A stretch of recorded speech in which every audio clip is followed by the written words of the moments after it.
നമസ്കാരം. നമ്മുടെ കൂടെ താമസിക്കുന്ന ഒരു വ്യക്തി, അല്ലെങ്കിൽ നമ്മുടെ കൂടെ ജോലി ചെയ്യുന്ന ഒരു വ്യക്തി, അല്ലെങ്കിൽ നമ്മളുമായിട്ട് നിരന്തരം സഹകരിക്കേണ്ട ഒരു വ്യക്തി നമ്മളെ സ്ഥിരമായിട്ട് ഇറിറ്റേറ്റ് ചെയ്യുന്ന ആളാണോ? അല്ലെങ്കിൽ നമ്മുടെ ഊർജ്ജത്തെ നിരന്തരം ചോർത്തിക്കളയുന്ന ആളാണോ? അതല്ലെങ്കിൽ ഈ വ്യക്തി നെഗറ്റീവായിട്ടുള്ളൊരു പേഴ്സണാലിറ്റി ഉള്ള ആളാണോ? നമുക്കെങ്ങനെ തിരിച്ചറിയാൻ പറ്റും? ഇങ്ങനൊരു സാഹചര്യത്തെ നമ്മൾ എങ്ങനെ നേരിടണം? ഇന്നത്തെ വീഡിയോ അതാണ്. അതിനു മുമ്പ് ഈ ചാനൽ നിങ്ങൾ ആദ്യമായിട്ട് കാണുവാണെങ്കിൽ ഒന്ന് ലൈക്ക് ചെയ്യണം, സബ്സ്ക്രൈബ് ചെയ്യണം, ഷെയർ ചെയ്യണം. മനുഷ്യനൊരു സാമൂഹ്യ ജീവി ആയതുകൊണ്ട് തന്നെ നിരന്തരം മറ്റു വ്യക്തികളുമായി സഹകരിക്കേണ്ടതായിട്ടുണ്ട്. അത് വീട്ടിലായാലും സമൂഹത്തിലായാലും. സാധാരണയായിട്ട് നമുക്ക് പറ്റാത്ത ആൾക്കാരെ, അല്ലെങ്കിൽ നമുക്ക് സഹകരിക്കാൻ ബുദ്ധിമുട്ടുള്ളവരെ, അല്ലെങ്കിൽ നമ്മളെ സ്ഥിരമായിട്ട് ഇറിറ്റേറ്റ് ചെയ്യുന്നവരെ ഒഴിവാക്കുകയാണ് പതിവ്. എന്നാൽ ഞാൻ ഈ പറയുന്ന കാറ്റഗറി എന്ന് പറയുന്നത് ഒഴിവാക്കാൻ പറ്റുന്ന ആൾക്കാരല്ല. ഒന്നുകിൽ നമ്മുടെ വീട്ടിൽ തന്നെ ഉള്ളവരായിരിക്കും. ഏത് രീതിയിലായാലും നമുക്ക് ഒഴിവാക്കാൻ പറ്റാത്ത ചില ആൾക്കാരുടെ കാര്യമാണ് ഞാനീ പറയുന്നത്. നമ്മുടെ കൂടെ സ്ഥിരമായിട്ട് താമസിക്കുകയും സഹകരിക്കുകയും ഒക്കെ ചെയ്യുന്നൊരു വ്യക്തിക്ക് നമ്മളെ സന്തോഷമാക്കാനും പറ്റും, എന്നാൽ നമ്മളെ ടെൻഷൻ അടിപ്പിക്കാൻ പറ്റും, നമ്മുടെ ഉള്ള ഊർജത്തെ കുറയ്ക്കാൻ പറ്റും, നമ്മളെ എനർജറ്റിക് ആക്കാൻ പറ്റും, അതുപോലെ തന്നെ നമ്മളെ നിരാശനാക്കാൻ പറ്റും. നമ്മുടെ ഉള്ള സന്തോഷവും എനർജിയൊക്കെ ഇല്ലാതാക്കിക്കൊണ്ട് ക്രമേണ നമ്മുടെ ഡിഫൻസ് മെക്കാനിസത്തെ കുറയ്ക്കാൻ പറ്റും. അങ്ങനെ നമുക്ക് വരാൻ പോസിബിലിറ്റി ഉള്ളൊരു രോഗം തന്നെ ഉണ്ടാക്കിയെടുക്കാൻ അവരെ കൊണ്ട് സാധിക്കും. യഥാർത്ഥത്തിൽ നമ്മുടെ ഡിഫൻസ് മെക്കാനിസവുമായി ബന്ധപ്പെട്ട് ഈ എനർജി ലെവലിൻ്റെ റോൾ എന്താണ്, പ്രത്യേകിച്ചും റിസർവ് ചെയ്ത് വെച്ചിരിക്കുന്ന പോസിറ്റീവായിട്ടുള്ള എനർജി, അതിൻ്റെ റോൾ എന്താണ്, അതേക്കുറിച്ച് അറിഞ്ഞെങ്കിൽ മാത്രമേ ഈ ഒരു സബ്ജക്റ്റിന് പ്രസക്തിയുള്ളൂ. അപ്പോൾ രണ്ട് തരത്തിലുള്ള എനർജി ലെവല് നമ്മുടെ ശരീരത്തിലും മനസ്സിലും പ്രവർത്തിക്കുന്നുണ്ട്. ഒന്ന് ഫിസിക്കൽ എനർജി ലെവലും മറ്റൊന്ന് മെൻ്റൽ എനർജി ലെവലും. നമ്മൾ സാധാരണ എക്സർസൈസ് ചെയ്യുന്നു, ശരീരം കൊണ്ട് ജോലി ചെയ്യുന്നു. ശരീരം കൊണ്ട് ചെയ്യുന്ന ആക്ടിവിറ്റീസ് എല്ലാം തന്നെ നമ്മൾ ഫിസിക്കലായിട്ട് ചെയ്യുന്ന ഫിസിക്കൽ എനർജി കൺസ്യൂം ചെയ്യുന്നതാണ്. എന്നാൽ ശരീരം അതിൻ്റെ ഡിഫൻസ് മെക്കാനിസത്തിനെ ബൂസ്റ്റപ്പ് ചെയ്യാനായിട്ട്, അതിൻ്റെ രോഗപ്രതിരോധ സംവിധാനത്തെ ശക്തിപ്പെടുത്താനായിട്ട് കുറച്ച് എനർജി എപ്പോഴും റിസർവ് ചെയ്ത് വെച്ചിരിക്കും. ഈ റിസർവ് ചെയ്ത് വെച്ചിരിക്കുന്ന എനർജിയും നമ്മുടെ മെൻ്റൽ എനർജിയായിട്ട് വളരെ അഭേദ്യമായ ബന്ധമുണ്ട്. നമുക്ക് ചിന്തകളിൽ കൂടി വേണമെങ്കിൽ ഈ എനർജി കൺസ്യൂം ചെയ്യാം, അതല്ലെങ്കിൽ നമ്മുടെ ഫീലിങ്സിൽ കൂടി ഈ എനർജി നമുക്ക് കൺസ്യൂം ചെയ്യാം. നെഗറ്റീവായിട്ടുള്ള ഫീലിങ്സ് ആണെങ്കിലാണ് കൂടുതലായിട്ട് ഈ എനർജി ശരീരം കൺസ്യൂം ചെയ്യാനായിട്ട് എടുക്കുന്നത്. ഉദാഹരണത്തിന് ഈ എനർജി ഏറ്റവും കൂടുതൽ ശരീരത്തിന് ഉപയോഗിക്കേണ്ടി വരുന്നത് ശരിക്കും പറഞ്ഞാൽ ദേഷ്യം വരുമ്പോൾ, ശക്തമായ ദേഷ്യം വരുമ്പോൾ, അമർഷം, നിരാശ, കടുത്ത നിരാശ വരുമ്പോൾ, ഈ സമയത്തൊക്കെ തന്നെ ഈ എനർജിയാണ് കൺസ്യൂം ചെയ്യുന്നത്.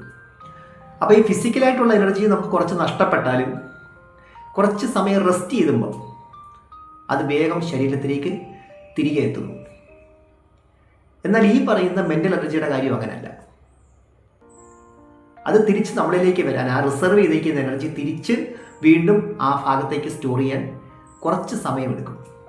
അതുകൊണ്ടാണ് ഈ മെൻ്റലി ഡിസ്റ്റർബ്ഡ് ആയിട്ടുള്ള വ്യക്തിക്ക് പെട്ടെന്ന് വളരെ വേഗം കടുത്ത ക്ഷീണം വരുന്നു, അല്ലെങ്കിൽ പലതരത്തിലുള്ള പ്രശ്നങ്ങൾ ശരീരം കാണിക്കുന്നത്. അപ്പോൾ ഒരു വ്യക്തി ഇതുപോലെ നെഗറ്റീവ് പേഴ്സണാലിറ്റി ആണെന്ന്, അല്ലെങ്കിൽ നമ്മുടെ ഉള്ള എനർജിയെ തന്നെ ഇല്ലാതാക്കുന്ന ഒരു വ്യക്തിയാണെന്ന് എങ്ങനെ തിരിച്ചറിയാൻ പറ്റും? ഇവരെപ്പോഴും അവരുടെ മാനസികത അനുസരിച്ചാണ്, അല്ലെങ്കിൽ അവരുടെ അപ്പോഴത്തെ സ്ഥിതി അനുസരിച്ചാണ് അവർ നമ്മളോട് റെസ്പോൺസ് ചെയ്യുന്നത് ഓരോ കാര്യത്തിലും. അതുപോലെ തന്നെ ഒരിക്കലും അവർക്കെതിരെ ഒരു കുറ്റപത്രം വിധിക്കത്തില്ല. എന്നാൽ മറ്റുള്ളവരുടെ കുറ്റങ്ങൾ, കുറവുകൾ, എപ്പോഴും അവർ കുറ്റങ്ങളും കുറവുകളും ആയിരിക്കും കൂടുതലായിട്ടും കാണുന്നത്. എന്നാൽ ചില സമയത്ത് അവർ വളരെ ഹാപ്പിയാണ്, സന്തോഷമായിട്ടൊക്കെ ഉള്ള, സംതൃപ്തമായിട്ടുള്ള സമയമാണെങ്കിൽ അന്നേരം കുറച്ച് സന്തോഷമായിട്ടൊക്കെയുള്ള കാര്യങ്ങൾ നമ്മളോട് അവർ ഷെയർ ചെയ്യും. പക്ഷേ അത് കുറച്ച് സമയത്തേക്കേ ഉള്ളൂ, പെട്ടെന്ന് അങ്ങ് ഇല്ലാതാവും. അതുപോലെ അവരെ ഇറിറ്റേറ്റ് ആക്കുന്ന ഏത് കാര്യമാണെങ്കിലും അത് പ്രൊജക്റ്റ് ചെയ്യാൻ പറ്റുന്ന ആളോട് അവർ പ്രൊജക്റ്റ് ചെയ്യും. ഇനി ശരിയാണെങ്കിലും തെറ്റാണെങ്കിലും ഏത് കാര്യത്തിന് അവർക്ക് അവരുടേതായിട്ടുള്ളൊരു ജഡ്ജ്മെൻ്റ് ഉണ്ടാവും. മറ്റൊരാളുമായിട്ട് അഡ്ജസ്റ്റ് ചെയ്യാൻ അവർക്ക് വളരെ ബുദ്ധിമുട്ടായിരിക്കും. അതുപോലെ ഇവർക്ക് എപ്പോഴും മറ്റുള്ളവരുടെ സപ്പോർട്ട് വേണം, ചില ആൾക്കാരുടെ. അതുകൊണ്ട് തന്നെ പല അവസരത്തിലും വളരെ ബുദ്ധിപരമായിട്ട്, വളരെ താഴ്മയോടെ ചില ആൾക്കാരോട് ചില അവസരത്തിൽ ഇവർ പെരുമാറും. അതുപോലെ നമ്മൾ ചൂണ്ടിക്കാണിക്കുന്ന ഏതെങ്കിലും ഒരു തെറ്റുകൾ അവരുടെ ഭാഗത്തുനിന്നുള്ളത് അതൊരിക്കലും അവർ അംഗീകരിക്കത്തുമില്ല. അതിന് പകരമായിട്ട് തിരിച്ച് നമ്മളെ അതിന് കുറ്റപ്പെടുത്തുകയും ചെയ്യും. പറഞ്ഞത് കൂടെ അല്ലെങ്കിൽ കൂടെ ഉള്ള ആൾക്ക് ആ ആളിനെ ആയിരിക്കും കൂടുതലായിട്ട് ഇത് അഫക്റ്റ് ചെയ്യുന്നത്. യഥാർത്ഥത്തിൽ നമ്മുടെ കൂടെ താമസിക്കുന്ന ഒരാൾക്ക് അല്ലെങ്കിൽ നമ്മുടെ കൂടെ സ്ഥിരമായിട്ട് സഹകരിക്കുന്ന ഒരു വ്യക്തിക്ക് നമ്മളെ തളർത്താനും പറ്റും, നമ്മളെ ഉയർത്താനും പറ്റും. ഈവനൊരു ചിരി പോലും നമ്മൾ അങ്ങോട്ടും ഇങ്ങോട്ടും കാണുമ്പോൾ ചിരിക്കുന്നു. ആ ചിരി പോലും ഒരു എനർജിയുടെ ഒരു ഗിവ് ആൻഡ് ടേക്ക് ആണ്. നമ്മളിപ്പോൾ ഒരാളെ കാണുമ്പോൾ ചിരിക്കുമ്പോൾ നമ്മുടെ മനസ്സിൽ കുറേ കാര്യങ്ങൾ നടക്കുന്നുണ്ട് നമ്മളറിയാതെ. അപ്പം സന്തോഷത്തോടെയുള്ളൊരു ചിരി കിട്ടുമ്പം തന്നെ അതിനനുസരിച്ചുള്ള ഊർജം ന്യൂറോൺസ് അവിടെ പ്രവർത്തിച്ചു കഴിഞ്ഞു. അപ്പോൾ ഒരു വ്യക്തി നമ്മളോട് വളരെ സന്തോഷമായിട്ടും വളരെ ശാന്തമായിട്ടും ഒക്കെ സംസാരിക്കുമ്പോൾ ഒരർത്ഥത്തിൽ അവർ നമുക്ക് ഊർജം തരുവാണ്. എന്നാൽ ഇതിനകത്ത് ഏറ്റവും രസകരമായിട്ടുള്ള കാര്യം, അവർ യഥാർത്ഥത്തിൽ ഡിപ്പെൻഡ് ചെയ്യുന്ന ചില വ്യക്തികളുണ്ട്, അല്ലെങ്കിൽ അവർക്ക് യഥാർത്ഥത്തിൽ ഒരുപക്ഷെ ഇഷ്ടമുള്ളതോ ഒക്കെ ആയിട്ടുള്ള ചില ആൾക്കാരുണ്ട്. അവരോട് തികച്ചും വ്യത്യസ്തമായ രീതിയിലായിരിക്കും ഇവർ പെരുമാറുന്നത്. അപ്പോൾ ഇവരെ പൂർണ്ണമായിട്ട് ഒഴിവാക്കിക്കൊണ്ട് നമുക്കൊരു പരിഹാരം പറ്റത്തില്ല. പിന്നെന്താണ് ചെയ്യേണ്ടത്? അപ്പോൾ ഇവർ നമ്മുടെ എനർജി ലെവലിനെ കുറയ്ക്കുന്ന പേഴ്സണാലിറ്റിയാണെന്ന് തിരിച്ചറിയുക എന്നുള്ളതാണ്. നമ്മൾ അതിനകത്ത് കോൺഷ്യസ് ആകുക എന്നുള്ളതാണ് ആദ്യമായിട്ട് വേണ്ടത്. രണ്ടാമത്തെ ഒരു കാര്യം മനസ്സിലാക്കേണ്ടത്, ഒരിക്കലും ഇവരെ നമുക്ക് ചേഞ്ച് ചെയ്യാൻ പറ്റത്തില്ല. അല്ലെങ്കിൽ നമുക്ക് വാക്കുകൾ കൊണ്ട് ഇവരെ നമുക്ക് തോൽപ്പിക്കാനോ അല്ലെങ്കിൽ ചേഞ്ച് ചെയ്യാനോ പറ്റില്ല. അതുകൊണ്ട് തന്നെ ഇവരുമായിട്ടുള്ള ആശയവിനിമയം മാക്സിമം കുറയ്ക്കുക എന്നുള്ളതാണ് ഏറ്റവും പ്രധാനമായിട്ട് വേണ്ടത്. ഇനി സാധാരണ രീതിയിലുള്ള സംസാരമാണെങ്കിൽ പോലും അത് അധിക സമയം ദീർഘിപ്പിക്കാതിരിക്കുക. ദീർഘിപ്പിച്ചാൽ ക്രമേണ അത് അവസാനം ഒരു നെഗറ്റീവായിട്ടുള്ള ഒരു സാഹചര്യത്തിൽ വന്ന് അവസാനിക്കും, അല്ലെങ്കിൽ ഒരു ടോക്കിങ്ങിൽ വന്ന് അവസാനിക്കും. അടുത്തായിട്ട് നമ്മൾ ചെയ്യേണ്ടത്, അവരോട് നമുക്കിപ്പോൾ ഒരു മനോഭാവമുണ്ട്, ഒരു ആറ്റിറ്റ്യൂഡുണ്ട്, അത് മാറ്റി അതിൻ്റെ സ്ഥാനത്ത് പുതിയൊരു ആറ്റിറ്റ്യൂഡ് ക്രിയേറ്റ് ചെയ്യണം. നമ്മൾ സ്വയം ക്രിയേറ്റ് ചെയ്യണം. അപ്പോൾ ഇത് അവരുടെ ഒരു ഡിസോർഡറായിട്ട് അല്ലെങ്കിൽ അവരുടെ ഏതെങ്കിലും ഒരു വൈകല്യമായിട്ട് വേണം നമ്മൾ കണക്കാക്കാൻ.